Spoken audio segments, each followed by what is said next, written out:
Assalamualaikum warahmatullahi wabarakatuh. Saya Feby Rosima dengan NPM 22753102 dari Prodi Manajemen Informatika kelas 3C. Jadi di sini saya akan membuat video untuk memenuhi tugas mata kuliah pemrograman berorientasi objek. Baiklah, jadi kan di sini tugasnya itu membuat project aplikasi to-do list dengan menerapkan OOP ya. Nah, di sini kan saya sudah membuat kelas, kemudian ada atribut, dan di sini ada objeknya. Nah, pada kali ini saya akan mengimplementasikan yang namanya encapsulation. Jadi encapsulation itu artinya memastikan data sensitif sebuah objek itu tersembunyi dari akses luar, jadi nggak bisa diakses dari luar ya. Tujuannya juga itu supaya kita bisa menjaga data dari objek ini tetap baik dan juga valid ya. Jadi untuk bisa mengimplementasikan encapsulation itu, kita akan membuat semua field menggunakan akses modifier private, jadi nantinya tidak bisa diakses atau diubah dari luar ya. Kemudian juga supaya kita bisa mengubahnya, itu kita menyediakan metode. Nanti kita akan membuat metode untuk mengubah dan mendapatkan field tersebut. Jadi di sini juga kita menggunakan setter dan getter. Jadi kalau getter kan itu function yang dibuat untuk mengambil data field. Kalau setter itu untuk mengubah data fieldnya. Sebelum masuk juga kita di sini perlu tahu nih tentang getter dan setter metodenya nanti. Jadi di sini ada 3 tipe. Ada boolean, primitif, dan juga objek. Kemudian setternya, kalau boolean itu kita pakai is, kemudian nama fieldnya. Kemudian kalau primitif itu dan juga objek itu sama ya, menggunakan get dan nama fieldnya. Kemudian untuk setternya, kalau boolean itu dia menggunakan set, kemudian nama field, dalam kurung boolean, dan juga value-nya ya.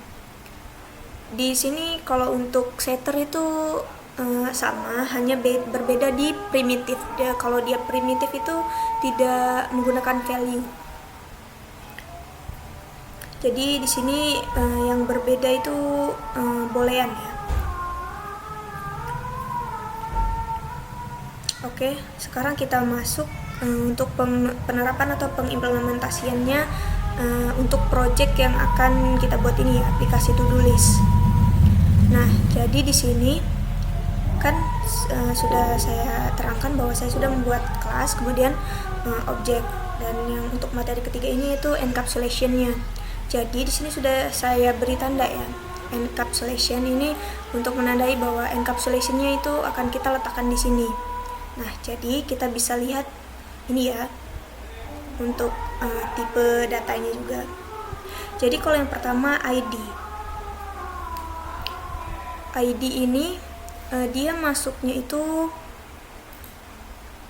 ke ini ya, objek, tipe data objek ya. Jadi kita ketikkan, perlu teman-teman ketahui kalau kita mau masuk encapsulation itu kita akan membuat metode untuk getter dan setternya. Yang pertama itu getter.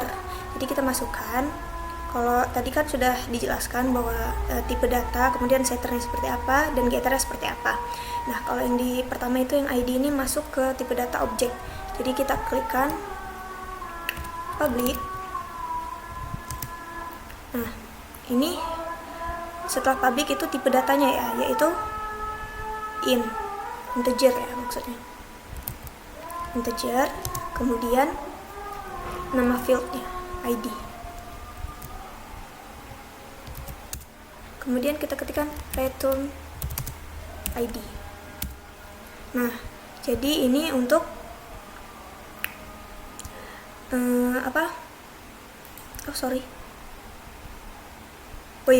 kalau untuk ID itu kan tadi ada yang getter itu menggunakan get ya. Jadi kita di sini tambahkan get. Nah, jadi get ID. Nah, jadi ini untuk penerapan yang getter ya. Kemudian di bawahnya kita buat juga yang setter. Jadi kalau untuk setter itu public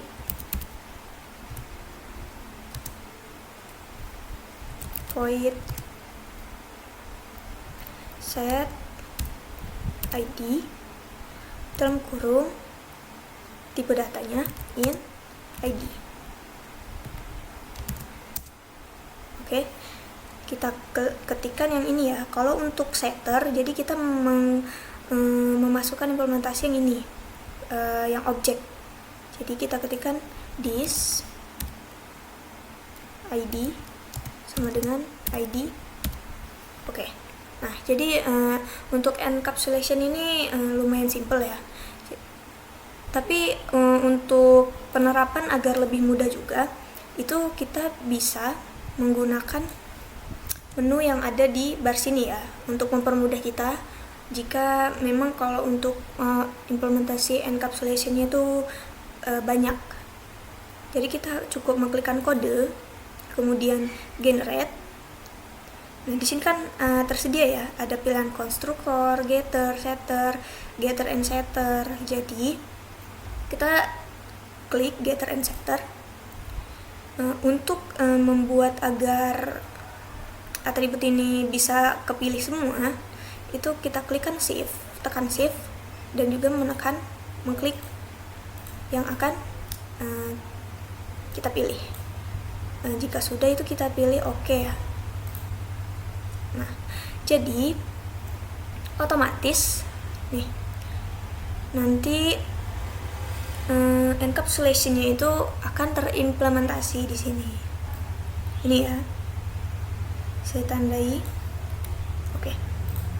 Nah, ini di sini yang berbeda yaitu hanya yang tipe boolean. Jadi berbeda kalau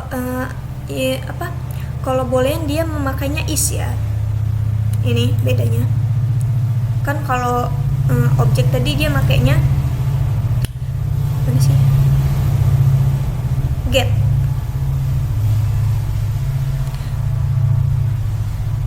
Ini is.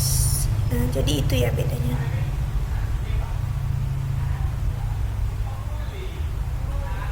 Kemudian untuk yang class task sudah di encapsulation.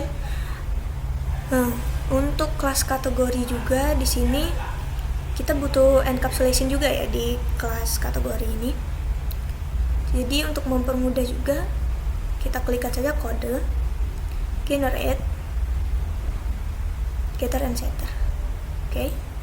Nah, jadi otomatis di sini juga sudah terimplementasi yang namanya encapsulation atau getter and setter-nya. Oke.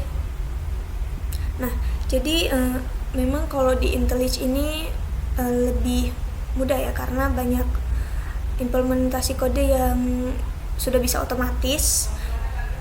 Tapi kalau teman-teman memakai Visual Studio Code itu mungkin butuh waktu untuk mengetikkan ini satu persatu. Di sini bisa kita lihat public in get ID, ini getter, ini setternya.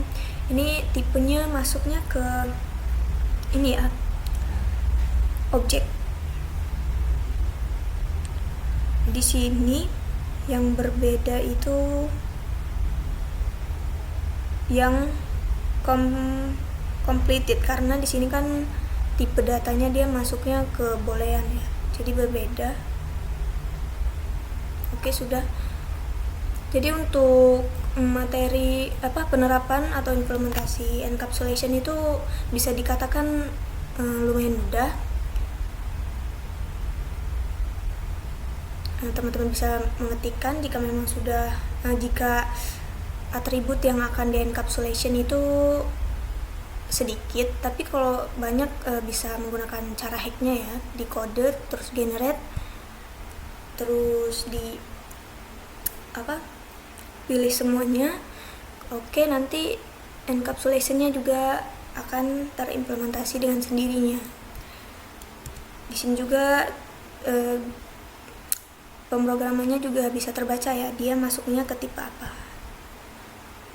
Oke, baiklah, mungkin cukup sekian untuk pembuatan atau penjelasan tentang encapsulation pada pembuatan aplikasi to-do list pada project saya di mata kuliah pemrograman berorientasi objek. Saya akhiri, wassalamualaikum warahmatullahi wabarakatuh.